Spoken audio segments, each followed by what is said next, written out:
Hi, hello viewers. Welcome to my channel Chai with Varu.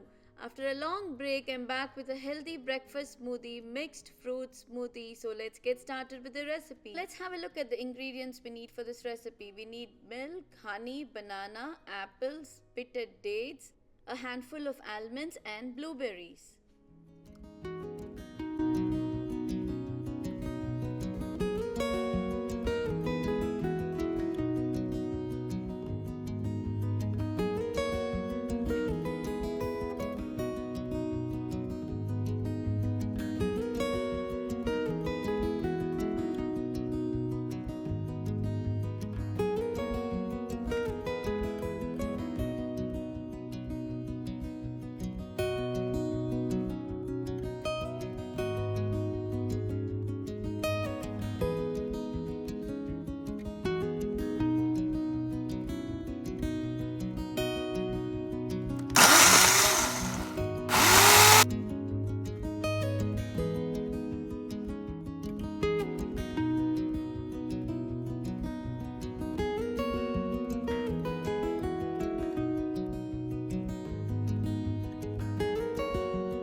Do try this easy yet delicious mixed fruit smoothie and let me know how you liked it in the comment section below.